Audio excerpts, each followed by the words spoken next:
Halo, Assalamualaikum warahmatullahi wabarakatuh, dan selamat datang di Zona Horor. Di episode kali ini, saya akan menceritakan salah satu kisah yang lumayan mengerikan yang terjadi di kampung saya.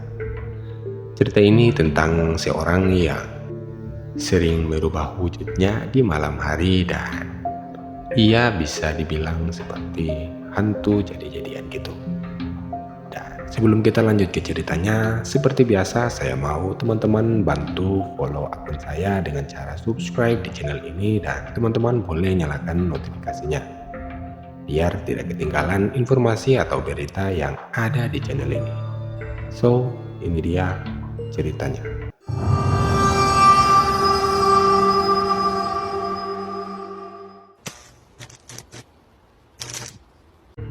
Diceritakan pada saat itu, Fandi bersama satu temannya berpacaran dengan salah satu wanita yang berasal dari kampung sebelah. Jarak dari kampung sebelah dengan kampung Fandi itu lumayan dekat. Kalau ditempuh dengan menggunakan jalan kaki, bisa memakan waktu sekitar 20 menitan gitu. Singkat cerita, mereka sudah lumayan lama berpacaran dan memutuskan buat bertemu. Karena selama mereka berpacaran, mereka tidak pernah ketemuan. Akhirnya Fandi ngajak satu temannya buat nemenin dia ketemuan dengan salah satu wanita idamannya. "Kamu ntar malam ada waktu nggak?" nanya Fandi kepada temannya. "Nggak tuh, emang kenapa?" jawab Faril, teman dari Fandi. "Enggak sih, aku pengen ngajak ketemuan sama pacar aku, tapi takut kalau sendirian gitu," jawab si Fandi. "Oh, jadi kamu suruh saya buat jadi obat nyamuk gitu?" jawab Faril dengan nada yang bercanda. "Enggak, kamu ikut, tapi ada salah satu wanita yang dibawa oleh pacarku, jadi kamu nggak jadi obat nyamuk tuh. Jadi kamu ada temennya," jawab si Fandi dengan rayuan mautnya. Akhirnya mereka pun deal di hari itu. Berangkatlah mereka berdua jalan kaki bertemu dengan kekasihnya Fandi. Namun sampai di pertengahan jalan, Fandi mendengar suara-suara aneh yang ada di hutan yang mereka lalui tersebut. Sempat mau balik untuk membatalkan niat bertemu dengan pacar mereka itu. Namun si Faril mengatakan bahwa sudah sejauh ini Fandi, jadi kita harus tetap maju. Jawab si Faril berusaha untuk menguatkan nyali dari si Fandi ini. "Enggak, tapi aku takut, Re," jawab si Fandi. "Ah, itu mungkin suara binatang tuh yang lewat, mungkin kelelawar," jawab si Faril dengan nada yang berusaha untuk membujuk si Fandi ini. Akhirnya Fandi pun menguatkan nyalinya untuk mereka jalan. Dan akhirnya jalanlah mereka sampai di tempat tujuan. Setelah ngobrol cukup lama, mereka tidak menyadari bahwa waktu sekarang sudah menunjukkan 12.00. Akhirnya mereka pun pamitan di malam itu dengan pacar mereka. Dan mereka pun jalan pulang menuju kampung masing-masing. Yang cewek pulang langsung di rumah karena emang dekat dengan rumah mereka. Fandi sama Faril lanjut jalan jauh untuk sampai di kampung mereka. Pas jalan dan sampai di salah satu jalan nih yang tadi mereka mendengarkan suara-suara aneh. Ternyata mereka mendengarkan lagi hal yang sama di jalan tersebut. Sembari Fandi mengatakan, "Faril, percepat langkahmu," seolah ia tahu bahwa apa yang akan terjadi kepada mereka berdua. Setelah Fandi mengatakan hal tersebut, Faril teriak, "Fandi, lari!" Akhirnya mereka malam itu lari sekuat tenaga sampai salah satu kaki dari Fandi ternyata kena bekas kayu yang baru dipotong gitu. Dan alhasil kakinya pun sobek.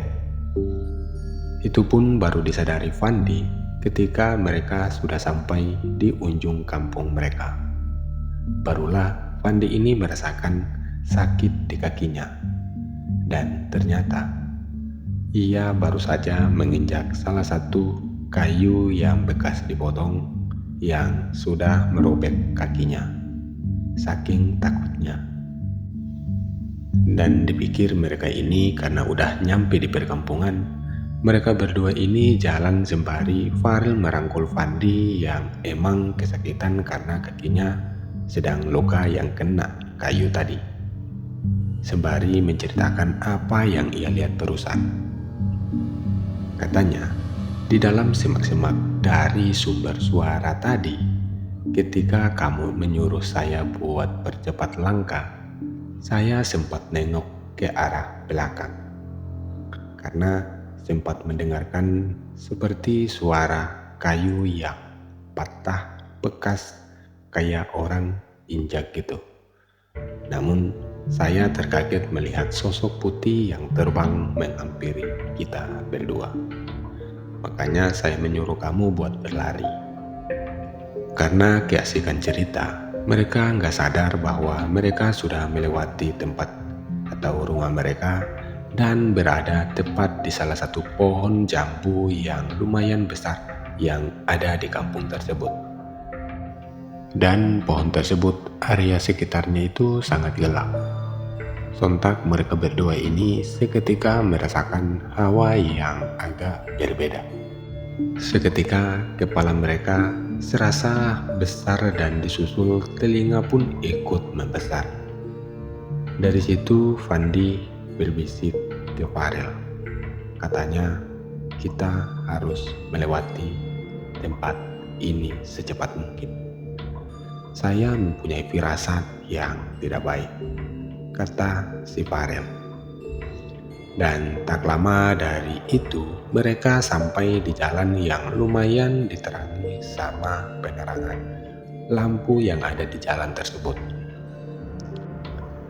Dan setelah kejadian yang mereka alami, beberapa minggu kemudian Fandi ini ngajak lagi si Farel buat ketemuan sama pacar-pacar mereka lagi. Karena kebetulan Farel ini sudah jadian dengan teman yang dibawa sama pacarnya Fandi. Akhirnya karena cinta mereka pun berjanjian buat ketemu lagi di malam minggu nanti. Oke teman-teman, ceritanya sampai di sini dulu dan nanti saya bakal lanjut di part yang kedua. Karena berhubung durasi saya sudah lumayan panjang, yang nantinya kalau kita lanjutkan akan menghambat di waktu penguploadan. Karena durasi yang seperti biasa teman-teman, saya di 8-10 menit. Saya butuh waktu sampai 2-3 hari teman-teman.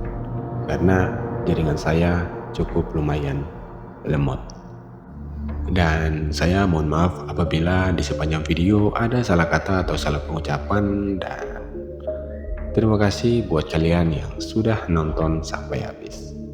Sampai jumpa di video selanjutnya. Assalamualaikum warahmatullahi wabarakatuh.